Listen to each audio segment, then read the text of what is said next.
India got independence in 1947 అనేది చాలా old and outdated concept.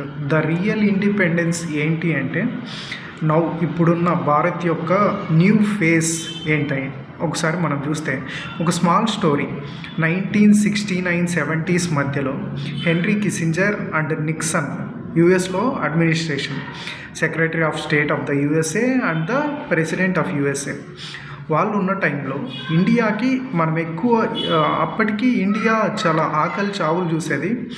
India తన రైస్ ప్రొడ్యూస్ చేసుకోలేదన్నమాట. ఒక ఫుడ్ డెఫిషియెంట్ కంట్రీగా ఉన్నది. అలాంటి సిచ్యువేషన్లో మనం రైస్ ఎక్కడి నుంచి ఎక్కువ ఇంపోర్ట్ చేసుకుంటున్నామంటే అమెరికా నుంచి ఆధారపడేవాళ్ళం. 1969-70s మధ్యలో ఇండో పాకిస్తాన్ వార్ జరుగుతున్న టైంలో వాళ్ళు మనకి రైస్ ఎక్స్పోర్ట్ చేయడానికి నిరాకరించారనమాట. అప్పుడు అలాంటి సిచ్యువేషన్లో మనము రైజ్ ఆఫ్ గ్రీన్ రెవల్యూషన్ అనేది చూసాం. నార్మన్ బోర్లాగ్ అనే అతను high yielding varieties of wheat కనిపెట్టి నోబెల్ ప్రైజ్ వచ్చింది ఆయనకి. అలాంటి సిచ్యువేషన్లో మన ఇండియాలో ఎంఎస్ స్వామినాథన్, ఒక ఫేమస్ సైంటిస్ట్, రీసెంట్గా చనిపోయారు. ఆయన గ్రీన్ రెవల్యూషన్ అనే కాన్సెప్ట్ ద్వారా మెక్సికో నుంచి high yielding varieties of rice and wheat import చేసుకొని ఇండియాలో వాటిని ప్రయోగించి దాంతోపాటు different type of yielding varieties రైస్ని తెచ్చి వాటితో ప్రొడ్యూస్ చేయడం, ఎక్స్పెరిమెంట్ చేయడం స్టార్ట్ చేశాడు. అలాగా ఇండియా ఒక ఫుడ్ డెఫిషియెంట్ కంట్రీ నుంచి world's largest rice producing and one of the largest producing కంట్రీస్గా ఈరోజు ఎదిగుందనమాట. 1978 వచ్చే టైంకి, ఆ టైంలో ఇందిరాగాంధీ గవర్నమెంట్ ఉన్న టైంలో అలాంటి సిచ్యువేషన్ నుంచి మనం ఈరోజు ఇలాంటి సిచ్యువేషన్కి ఎదిగాము.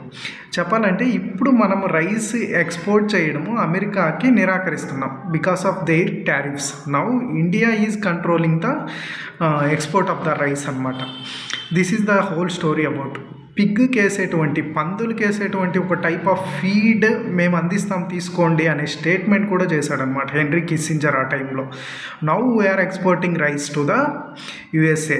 బాస్మతి రైస్ ఇండియా ఇవ్వకపోతే దే డోంట్ హ్యావ్ రైస్. అలాంటి సిచ్యువేషన్లో today India was. That is the real meaning of the independence. Independence అనేది 1947లో వచ్చేసింది కాదు, అదొక రాంగ్ కాన్సెప్ట్. ఇండిపెండెన్స్ అనేది ఒక కంటిన్యూస్ ప్రాసెస్. మనము ఏ కంట్రీ పైన depend అవ్వకపోవడమే independence.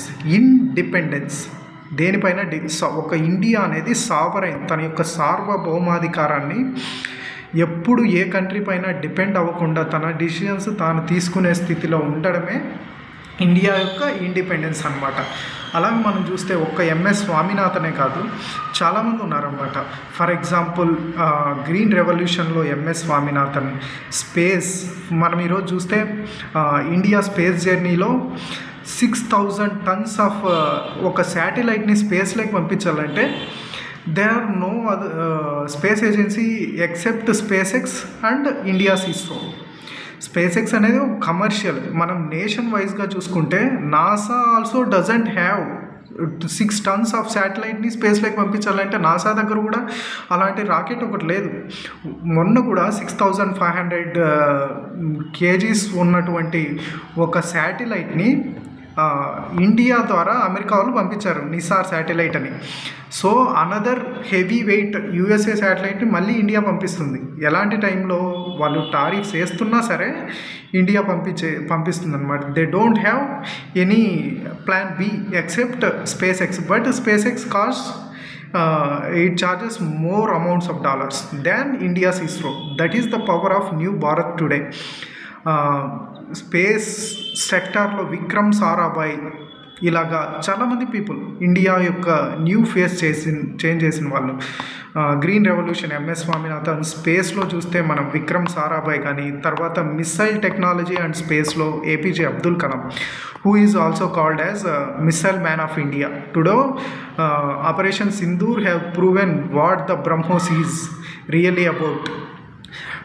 India is one of the finest missile producing countries in the world. It is the only country that produces the finest missiles in the world. That is the success of the DRDO.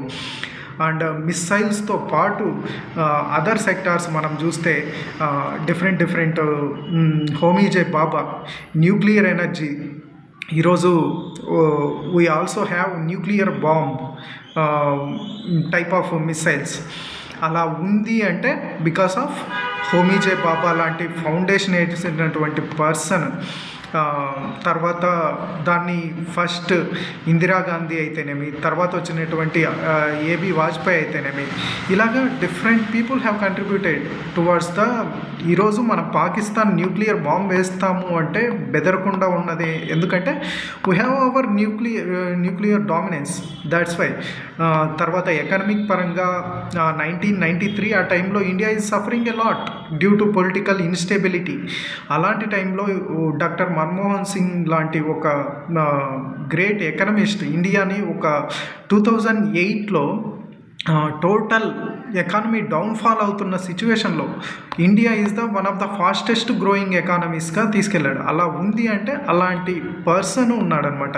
తర్వాత రతన్ టాటా అయితేనేమి, ఇలా different people are said to be involved in this continuous process of India's independence. So independence అనేది not static, it is a dynamic concept, it is a continuous process. Every day India has to be independent అనమాట ఏ country పైన. ఈరోజు USA tariffs విధిస్తాము అన్నా సరే USA మాట వినకుండా మన own దారిలో యూఎస్ఏనే మన దగ్గరకు వచ్చి అడిగేలాగా ఉన్న సిచ్యువేషన్లో మనం ఉన్నామంటే that is the power of and that is the face of the new Bharat today. That's all about the our independence. Happy Independence Day to you all. Thank you.